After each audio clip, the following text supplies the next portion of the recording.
오늘 저는 본문 말씀을 가지고 내 증인이 되리라 두 번째 시간을 가지기 원합니다.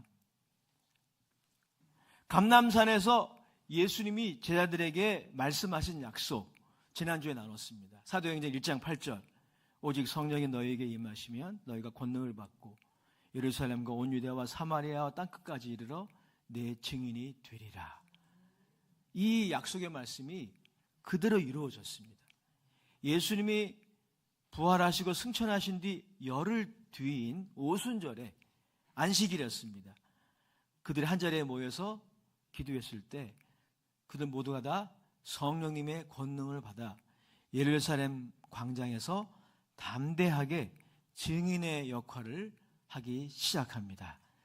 사도행전의 말씀에 따르면 그들이 복음을 전하였을 때 3,000명, 5,000명이 하루에 결신하는 놀라운 부흥의 역사가 있었습니다. 안진뱅이가 즉각적으로 치료받는 기적들도 일어났습니다. 이로 인하여 초대 예루살렘 교회가 세워졌습니다. 이른바 부흥의 시대가 열린 것이죠. 자, 그런데 이러한 부흥의 시대와 어울리지 않는 문제가 생겼습니다. 즉 그들의 증인으로서의 삶에 큰 도전이 생긴 것입니다. 그것은 바로 당시 예루살렘에 모여있던 정치 권력에 의한 것이었습니다. 자, 그들은 산헤드린 공회를 중심으로 구성된 당시 지도자들이었습니다. 베드로와 요한을 체포하고 소환하였습니다. 그리고 그들이 예수님의 부활에 대한 증언을 더 이상 하지 못하도록 위협합니다. 사도행전 4장 18절의 말씀이 그 배경을 잘 보여줍니다. 이렇게 기록하고 있어요. 그들을 불러 경고하여 도무지 예수의 이름으로 말하지도 말고 가르치지도 말라 하니. 그들은 사실 예루살렘의 실세들이었습니다. 힘이 있는 사람들이었어요. 그리고 그들이 누구입니까? 제자들의 스승 예수님을 빌라도에게 고발하여 사형까지 받게 한 사람들이었어요. 그러니까 이 사실을 잘 알고 있는 베드로와 요한에게, 그리고 예루살렘 교회 성도들에게 그들은 충분히 두려움의 대상이었을 것입니다. 우리는 오늘 아침 그들의 증인의 삶에 이러한 도전과 장애가 다가왔을 때 예루살렘 교회가 어떻게 반응했는지를 주목하기 원합니다. 여러분이 그것만 기억하고 가도 성공이라고 볼 수 있어요. 그들은 어떻게 이 도전에 반응을 했습니까? 오늘 23절, 24절의 말씀이죠. 같이 보겠습니다. 시작. 사도들이 노임에 그 동료에게 가서 제사장들과 장로들의 말을 다 알리니 그들이 듣고 한 마음으로 하나님께 소리를 높여 이르되 대주제여 천지와 바다와 그 가운데 만물을 지은 이시요. 그들이 듣고 한 마음으로 무엇을 했습니까?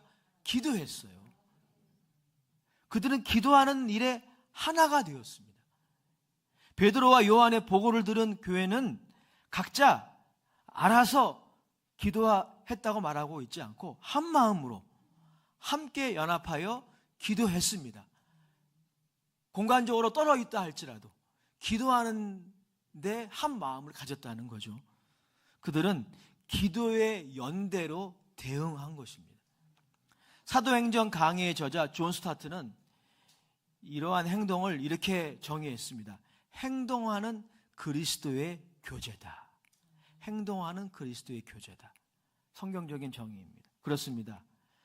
우리는 사도신경을 매번 예배 때마다 낭독하잖아요. 거기에 이런 내용이 있어요. 성도가 서로 교통하는 것을 믿사오며. 아멘. 여러분, 성도의 교통, 성도의 교제, 이게 바로 코이노니아입니다. 성도의 교제가 그만큼 중요하다고 하는 것이죠.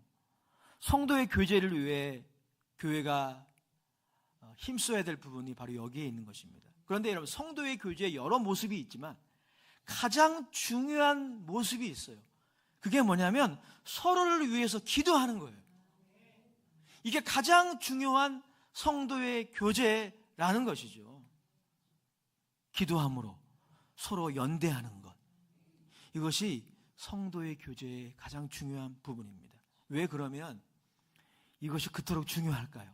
세 가지 이유를 본문을 통해서 살펴보겠습니다.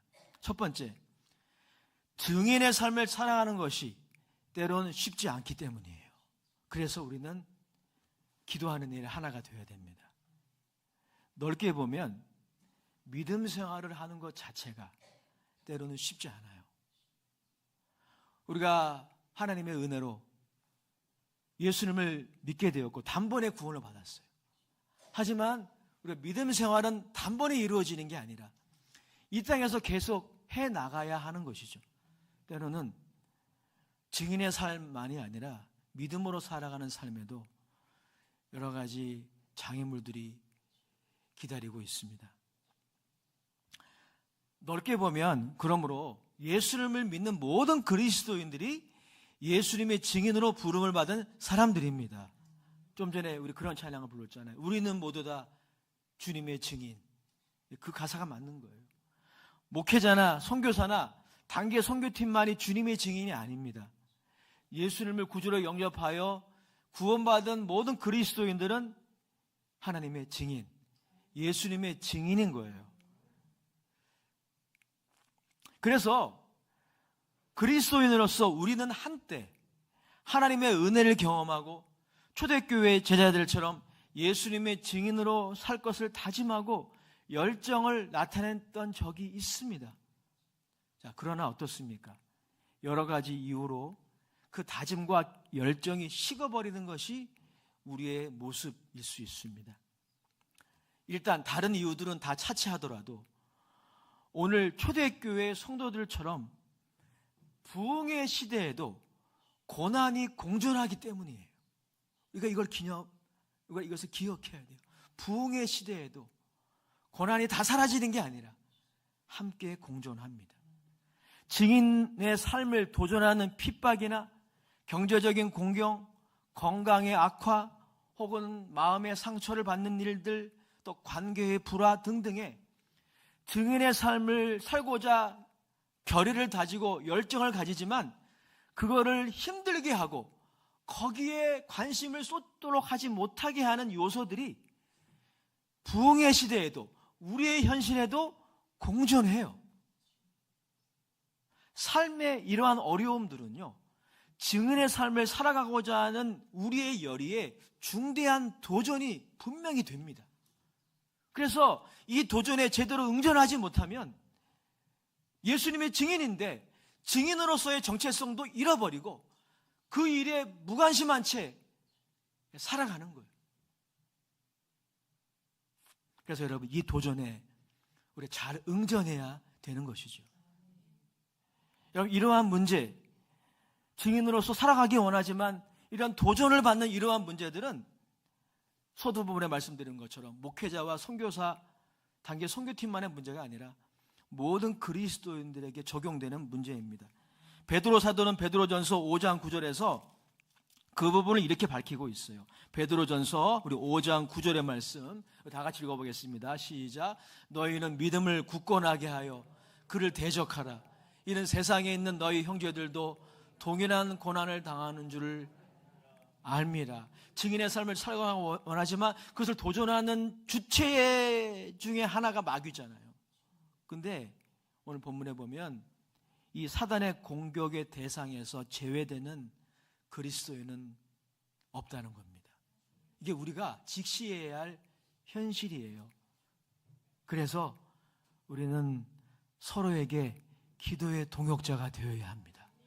오늘 베드로 사도가 그렇게 말하고 있잖아요. 우리 모두 동일한 고난을 당하는 줄을 알미니라. 형태와 모양은 또 사연은 다 다르지만 그러나 우리가 이 땅을 살아가는 동안에 동일한 고난을 겪고 있습니다. 그래서 우리는 서로를 위해서 중보기도 해야 합니다.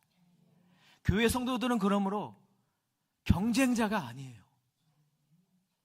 기도의 파트너들입니다. 자, 우리 두 분 이상에게 축복합시다. 우리 장로님, 안수 집사님, 권사님, 우리 집사님 당신은 저의 기도의 파트너입니다. 손 한번 인사하겠습니다. 아멘. 우린 기도로 연대해야 돼요. 우리가 서로 기도하지 않으면 누가 기도하겠어요? 극단적으로 표현하면 우리가 서로를 위해서 기도해 줘야 합니다. 모든 그리스도인들이 매일의 삶 속에서 이러한 도전과 유혹을 경험하고 있기 때문입니다. 자, 이게 첫 번째 이유입니다. 두 번째 이유가 있습니다. 이렇게 증인의 삶에 있을 수 있는 모든 도전들은 하나님의 섭리 안에 있기 때문에 기도해야 돼요. 오늘 제자들의 기도의 내용에 따르면 하나님은 어떤 분으로 소개되고 있습니까? 24절의 말씀이죠. 같이 다시 읽어보겠습니다. 시작. 그들이 듣고 한 마음으로 하나님께 소리를 높여 이르되 대주제여 천지와 바다와 그 가운데 만물을 지은 이시요. 제자들의 기도에 따르면 하나님은 어떤 분입니까? 대주제이신 하나님이십니다. 즉 하나님은 천지와 바다와 그 가운데 있는 만물을 지으신 이시고 그것을 주관하시는 분이시다 라는 뜻입니다. 오늘 주제와 연관시켜 설명하면 하나님은 어떤 분입니까? 증인으로서 삶을 살아가고자 원하지만, 믿음으로 살아가고자 원하지만 그거를 가로막는 요소들 모두 하나님의 섭리 아래에 있다는 거예요. 그런 의미예요. 소유기, 손오공 이야기가 나오는 소유기에 보면 손오공이 아무리 활개를 치고 다녀도 부처님 손 안에 있다, 이런 표현이 있죠. 내용은 다르지만 구조는 비슷해요. 아무리 기세등등한 정치 권력이라도 여러분들의 목을 조르는, 숨막히게 하는, 여러분들이 염려하고 두려워하고 근심하는 신앙생활을 하면서도 여러분들의 숨통을 조이는 그러한 고난의 상황이라 할지라도 다 하나님 손 안에 있습니다. 하나님 손 밖을 벗어나는 게 아무것도 없어요.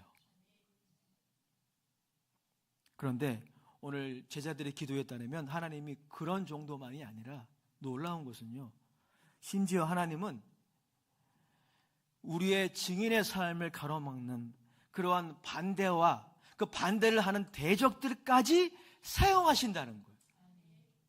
자, 이것을 설명하기 위해서 제자들은 시편 2편을 인용해서 하나님께 기도를 드립니다. 시편 2편은 장차 메시아가 받게 될 고난을 미리 보여주는 말씀이에요. 여러분, 이것이 바로 예수님에게 일어났습니다. 예수님에게도 이러한 반대, 또 반대를 하는 대적들이 있었죠. 25절, 26절 다 같이 읽어보겠습니다. 시작. 또 주의 종 우리 조상 다윗의 입을 통하여 성령으로 말씀하시기를 어찌하여 열방이 분노하며 족속들의 허사를 경영하는고 세상의 군왕들이 나서며 관리들이 함께 모여 주와 그의 그리스도를 대적하도다 하신 이로소이다. 아멘. 예루살렘의 지도자들은 대부분 예수님을 대적했어요. 또한 로마 총독 빌라도는 그를 십자가에 못 박도록 넘겼습니다. 자, 그러나 결과가 어떻습니까?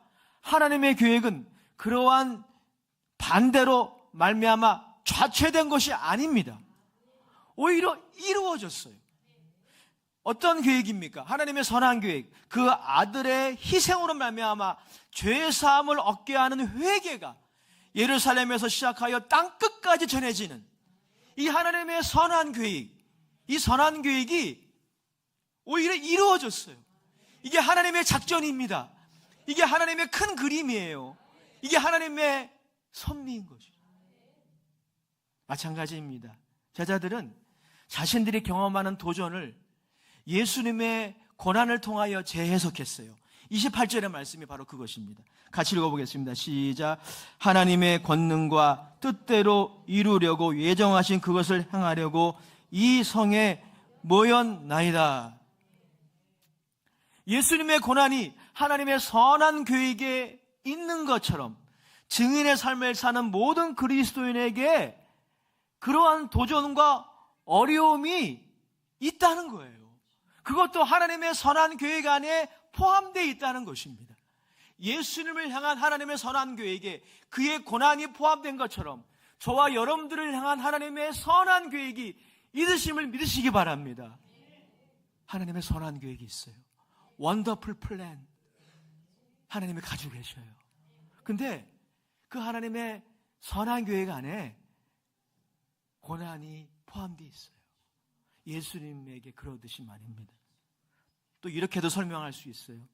하나님의 아들을 반대하는 대적자들의 공격을 하나님이 사용하셔서 하나님의 선한 계획을 이루신 것처럼 증인의 삶을 살아가는 그리스도인들이 경험하는 고난들도 하나님이 재료로 사용하셔서 하나님의 선한 계획을 이루신다는 거예요. 그래서 하나님은 어떤 설교자가 표현한 것처럼 역전의 하나님이세요. 역전의 하나님. 하나님은 우리의 성공과 번영, 성취, 승리만을 사용하시는 것이 아닙니다. 우리가 트로피를 들어올리며 이 모든 영광 하나님께 돌립니다. 시상식에서 그렇게 외쳐야만 하나님의 선한 계획이 이루어지는 게 아니에요. 그것을 통해서 이루실 수도 있지만 말이죠. 하나님은 우리의 실패와 우리의 결핍과 우리의 고난, 심지어 우리를 대적하는 마귀와 그 마귀의 영향을 받는 대적자들도 사용하셔요. 그리고 하나님의 선한 계획을 이루신다는 겁니다. 그래서 여러분, 아무리 강조해도 지나침이 없는 구절, 로마서 8장 28절, 로마서 8장 28절 우리 다 같이 한번 읽어보기 원합니다. 화면에 안 나오더라도 암송하실 수 있으시죠? 아멘입니까? 나왔습니다. 같이 읽어보겠습니다. 시작. 우리가 알거니와 하나님을 사랑하는 자 곧 그의 뜻대로 부르심을 입은 자들에게는 모든 것이 합력하여 선을 이루느니라. 아멘. 하나님의 놀라운 계획과 섭리를 찬양합니다. 그래서 우리는 기도해야 돼요. 제자들처럼 말입니다. 하늘과 땅의 주관자이신 하나님이 계시기에, 여러분 만약에 이런 하나님이 계시지 않다면 우리 기도할 필요가 없습니다. 하지만 하늘과 땅의 주관자이신 하나님이 계셔요. 우리의 머리털까지도 세시는 분이 계셔요. 우리의 1분 1초의 염려와 근심의 대상까지도 다 주관하시고 아시는 분이 살아계십니다. 그리고 놀라운 것은 성경에 따르면 예수 믿는 모든 그리스도인들에게 그 하나님이 아버지가 되신다는 겁니다. 그래서 예수님이 마태복음 6장 9절에 제 아들에게 기도를 가르쳐 주시면서 이렇게 말씀하셨어요. 우리가 잘 아는 내용입니다. 너희는 이렇게 기도하라. 하늘에 계신 우리 아버지여. 하늘에 계신 아버지가 계시기에 우리는 기도해야 되는 것입니다. 자, 세 번째, 우리가 기도로 응전해야 하는 이유, 이러한 도전에 연합의 기도로 응전해야 될 세 번째 이유는 뭐냐면, 우리 기도할 때 증인들에게 하나님의 은혜가 임하기 때문이에요. 자, 여러분, 하나님의 은혜가 임할 때 우리가 구원받게 됩니다. 하나님의 은혜가 임할 때 죄사함 받게 됩니다. 그 하나님의 은혜가 지금도 계속 우리에게 부어지고 있습니다. 주님 오실 그날까지 영원토록 예수님이 십자가에서 흘린 그 보배의 피가 헛되지 않기 때문에 그 보혈의 은혜가 계속 우리에게 임하고 있어요. 그래서 우리가 구원받는 것입니다. 주의 이름을 부르는 자마다 구원받는 것입니다. 죄사함 받는 것입니다. 하나님께 당당히 나갈 수가 있는 거예요. 그런데 우리가 은혜를 받아야 되는 또 하나의 이유가 있어요. 증인의 삶을 도전하는 고난의 상황을 견디고 그 역할을 다하기 위해서 우리에게 이 은혜가 필요합니다. 제자들은 본문에서 그것을 구하고 있습니다. 사도행전 4장 29절 30절입니다. 시작. 주여 이제도 그들의 위협함을 굽어 보시옵고 또 종들로 하여금 담대히 하나님의 말씀을 전하게 하여 주시오며 손을 내밀어 병을 낫게 하시옵고 표적과 기사가 거룩한 종 예수의 이름으로 이루어지게 하옵소서 하더라. 여러분, 우리가 두 가지 이유 때문에 기도를 해야 됩니다. 고난의 제거를 위해 우린 기도해야 돼요. 또 하나님 우리의 기도를 들으시고 그 문제를 해결해 주십니다. 그런데 그것만이 아니에요. 우리가 기도해야 할 또 한 가지 이유가 있어요. 고난의 상황을 우리가 견디고 증인의 삶을 살아갈 수 있기 위해 기도해야 되는 것이죠. 제자들은 이 후자를 위해 지금 기도하고 있습니다. 오늘 성경에 보면 굽어보시옵고라고 기도하고 있는데요. 이 굽어보시옵고라고 하는 의미는 그들을 위협하는 이 예루살렘의 지도자들, 그 세력들, 그들의 제거를 위하는 그런 기도가 아닙니다. 그것은 하나님이 단순히 자신들의 이러한 어려운 상황을 살펴주시도록 기도하고 있는 거예요. 자신들에게 은혜를 베풀어 주시도록 기도하고 있는 것입니다. 즉 제자들은 단순히 자신들이 경험하는 장애물과 고난의 상황을 해결해 달라고 기도하는 기도에서 멈추지 않고 그것을 견디어내어서 계속 증인의 삶을 힘있게 살도록 기도하는 것입니다. F.F. 브루스가 이 구절을 이렇게 해석했는데 들어보세요. 제자들은 대적자들의 멸망을 기도한 것이 아니라 표적과 기사, 치료의 기적을 통해 그들의 증언이 백성들 앞에 옳다는 것을 하나님이 드러내 주시도록 기도했다는 거예요. 그 결과는 어떠합니까? 31절입니다. 다 같이 읽어보겠습니다. 시작. 빌기를 다음에 모인 곳이 진동하더니 무리가 다 성령이 충만하여 담대히 하나님 말씀을 전하니라. 아멘. 자, 그들이 다 성령의 충만함을 받았습니다. 그런데 이 성령의 충만함을 받았다라고 하는 이 표현의 헬라어의 이 원문을 보면 이 성령의 충만함의 이 표현이 이 액체로 표현되고 있다고 해요. 이 크레이그 키너라고 하는 사도행전의 주석자가 이 부분을 그렇게 설명했는데요. 그러니까 성령의 충만함이라고 하는 것은 성령의 그 은혜가 우리 안에 스며든다는 뜻이래요. 그래서 크레이그 키너는 사도행전 2장에 사도들의 성령 충만을 받는 모습과 4장에 받는 모습을 대조하고 있어요. 여러분 사도행전 2장에 보면 나중에 한번 살필 기회가 있겠지만 그들이 오순절날 마가의 다락방에서 기도할 때 성령의 권능이 위로부터 임했어요. 불의 혀가 같이 갈아지는 것을 그들이 환상으로 보았고 그들이 다 각기 다른 방언으로 기도했어요. 놀라운 역사가 일어난 것이죠. 그런데 오늘 사도행전 4장에 나와 있는 성령의 충만함은 조금 다릅니다. 그들이 기도할 때 그런 권능이 그들에게 임한 것이 아니라 성령의 은혜가 그들에게 스며들었어요. 여러분, 스며드는 주님의 은혜가 있어요. 우리가 기도할 때 그런 일이 있으면 참 좋겠, 자주 일어나면 좋겠지만 그럼 우리의 현실은 어때요? 우리가 기도할 때 갑자기 하늘문이 열리고 갑자기 주의 음성이 막 들리고 권능이 막 임하고 이런 것을 우리가 자주 느끼지 못해요. 그러나 오늘 본문을 통해서 우리 한 가지 확신하는 것이 있습니다. 이것 때문에 우리가 기도해야 되는 거예요. 우리 기도할 때 성령의 은혜가, 하나님의 은혜가 스며들어요.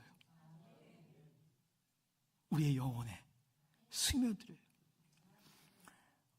몇 년 전에 여러분들이 헌신해 주셔서 제가 승용차를 샀잖아요. 승용차를 사자마자 제가 그 방향제를 하나 샀어요. 방향제 여러분 잘 아시죠? 차에다가 집어넣는 거. 그래서 사가지고 그 환기통 거기에다가 이렇게 끼워놓는데 제가 잘못해가지고 이 손이 원수야. 그래서 그걸 떨어뜨렸습니다. 그래서 그 마개가 떨어져 나가면서 그 방향제 액이 그 조수석 바닥에 다 쏟아졌어요. 저 너무 화가 났습니다. 그럼 참 신기한 거 뭐냐면요. 그때 스며들었던 그 액체가 지금까지 남아있어요. 너무 감사한 거는요. 열무김치를 실어도 총각김치를 실어도 그 냄새를 이기지 못합니다. 제가 그때 깨달은 게 뭐냐면 스며든다는 게 이렇게 강력하구나. 설교를 준비하면서 그 일이 생각이 났습니다. 사랑하는 여러분, 우리가 기도해야 할 이유가 있어요.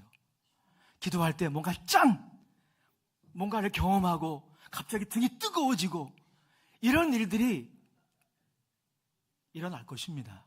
그러나 자주 일어나지 않아요. 때로는 기도해도 긴가민가하고 하나님의 살아계신 것 같이 느껴지지 않을 때도 많고, 하지만 분명히 오늘 성경을 통해 우리가 기대할 수 있는 소망이 있습니다. 그것이 무엇입니까? 우리 기도할 때 하나님의 은혜가 나도 모르게 우리에게 스며듭니다. 제자들은 그 하나님의 은혜를 경험했어요. 그 은혜가 그들에게 담대함으로 나타났어요. 담대함으로. 그 예루살렘의 지도자들의 말을 들었을 때는 위축되었을 것입니다. 베드로와 요한도 위축되었을 겁니다. 그들이 누구입니까? 예수님을 죽인 사람들이에요. 그들의 도전에 그들이 성경에 표현되어 있지 않지만 그들이 두려웠을 것입니다. 하지만 그들이 기도했을 때 하나님의 은혜가 그들에게 스며들었어요. 왠지 모르게 긍정적인 해석을 하게 되는 거예요. 긍정적인 비전을 갖게 되는 거예요. 자신감을 갖게 되는 거예요. 담대함을 갖게 되는 거예요. 저는 이 일들을 여러분 모두가 다 더욱 충만하게 경험하게 되시기를 주의 이름으로 축원합니다. 결론입니다. 사랑하는 여러분, 우리 대한민국의 역사를 보면 오늘 사도행전에 이 제자들의 기도가 옳았다는 것, 그리고 서도본에 말씀드렸던 그 내용이 옳았다는 것을 보여주는 그런 내용이 있습니다. 제가 수요일마다 한국교회사를 지금까지 계속 나누고 있는데, 한국교회사를 보면 알 수 있어요. 1907년도에 어떤 일이 있었습니까? 평양에 장대현 교회 큰 부흥이 있었어요. 여러분 아시는지 모르겠지만 6.25 전쟁 이전에는 북한이 더 교회가 많았고, 그리고 부흥의 중심지였습니다. 길선진 목사님이 목회하시는 장대현 교회에서 부흥 사경회를 일주일 동안 했는데 전무후무한 부흥의 역사, 회개의 역사가 나타났어요. 그 부흥의 불길이 원산으로 그리고 의주로 평양의 곳곳으로 퍼졌어요. 남한까지 내려왔습니다. 평양 대부흥운동으로 말미암아 평양 신학교가, 최초의 신학교가 세워지고 거기서 수많은 목회자들이 배출이 되었죠. 그런데 어떻습니까? 한국 역사를 보세요. 을사능약조약이 맺어지게 되죠. 대한민국은 국권을 일본에 빼앗기게 됩니다. 이게 웬일입니까? 부흥의 시대가 되면 모든 게 잘 돼야 되잖아요. 근데 이해가 안 가는 거죠. 사실 교회 역사가들도 이 부분을 어떻게 해석할지 쉽지 않았을 거예요. 우리는 36년이라고 하는 정말 우리의 역사에서 지우고 싶은 그런 어둠의 터널을 지나갔어요. 일제의 부당한 압력에 복종해야 했습니다. 그런데 여러분, 하나님이 그 36년간의 고난을 하나님의 선한 계획, 우리 이 민족을 향한, 적어도 이 대한민국의 민족의 교회를 향한 하나님의 선한 계획을 위해 사용하신 건 아십니까? 그걸 말씀드릴게요. 하나님이 만약에, 이건 제 얘기가 아니라 교회사 전문가들이 진단한 해석이에요. 만약에 여러분, 우리가 일제에 의하여 복음을 들었다면 우리 정복자들에 의해서 복음을 듣게 되는 셈이죠. 여러분, 필리핀도 그래요. 필리핀도 어떻게 복음을 들었는지 아세요? 그들을 식민지화했던 스페인 사람들 통해서 복음을 들었어요. 미국을 통해서 복음을 들었어요. 그래서 그들이 카톨릭은 받아들였지만, 기독교는 받아들였지만 그들의 샤머니즘과 이렇게 섞여가지고 혼합주의 신앙이 많이 되어 있어요. 제가 섬겼던 캐나다의 원주민들도 마찬가지입니다. 캐나다 원주민들도 예수님에 대해서 모르는 사람 없어요. 문화적으로 어렸을 때부터 예수님에 대해서 알고 성탄절 알고 십자가 얘기도 다 들었습니다. 하지만 그들은 예수님을 마음으로 영접하는 사람이 별로 없어요. 왜냐하면 그들을 정복한 백인들에 의해서 복음을 들었기 때문이에요. 그래서 그들 안에는 기독교는 백인들의 종교다, 이런 의식이 강해요. 그런데 여러분, 참 감사한 거는요, 일제 36년 동안 우리들에게 복음을 전한 사람들은 미국 선교사님이셨어요. 독일 선교사님이셨어요. 캐나다 선교사님이셨어요. 일본인에 의하여 복음을 듣지 않고, 왜 복음을 들을 수가 없죠. 정복자들의 이야기를 누가 듣겠어요? 그 36년 동안 하나님이 선교사들을 이 땅에 보내셨어요. 그들이 자신의 고국을 떠나서 아무런 인연이 없는 이곳에 와서 땀을 흘렸고 눈물을 흘렸고 심지어 순교까지 했습니다. 그리고 그들이 전한 복음을 우리 조선 사람들은 마음의 문을 활짝 열고 다 받아들였어요. 그것으로 평양 대분동이 일어났습니다. 서울에 수많은 교회들이 세워지고 신학교가 세워지고 이제는 세계에서 두 번째로 선교사를 파송하는 나라가 되었습니다. 일제 36년은 정말 암흑의 시기였고 있어서는 안 되는 시기였지만 하나님이 그것도 재료로 사용하셨어요. 우리 민족의 그 상처, 그것도 재료로 사용하셨어요. 저는 6.25도 하나님이 재료로 사용하셨다고 믿습니다. 사랑하는 여러분, 그러므로 증인의 삶이 어려울 때, 믿음으로 살아가는 삶이 때론 도전을 받을 때 우리 방황하지 말고 기도로 연대합시다. 하나님이 기도의 파트너들 옆에 보내주셨어요. 우리 장로님이 우리의 기도의 파트너이시고, 안수 집사님이 기도의 파트너이시고, 우리 권사님이 기도의 파트너이시고, 우리 특별히 우리 연세 드신 권사님 우리의 기도의 동역자들이고 우리의 가장 큰 자원이십니다. 우리 집사님 기도의 파트너로 부어주셨어요. 우리 기도의 파트너들과 함께 연대합시다. 연대합시다. 너희가 두세 사람이 내 이름으로 무엇을 구하든지 내가 시행하리라. 하나님께 순복하라. 마귀를 대적하라. 그리하면 너희를 피하리라. 너희가 땅에서 묶으면 하늘에서는 묶일 것이요 땅에서 풀면 하늘에서 풀리리라. 방황하지 맙시다. 우리 교회는 방황하는 교회가 되지 않기 원해요. 그런 도전을 만났을 때 잠시 방황할 수 있겠지만 기도의 연대로 응전하는 순복하면 교회가 다 되기를 축원합니다. 아버지 하나님, 우리 사랑하는 교회 안종들을 축복합니다. 믿음의 삶을 살고자 결단하고 증인의 삶을 살고자 결단하고 그 열의를 가지고 출발하고 나아가고 있지만 때로는 여러 가지 어려움 때문에 위축되고 낙심하고 두려워하고 그래서 우리의 증인의 삶이 중단될 때가 얼마나 많은지 모릅니다.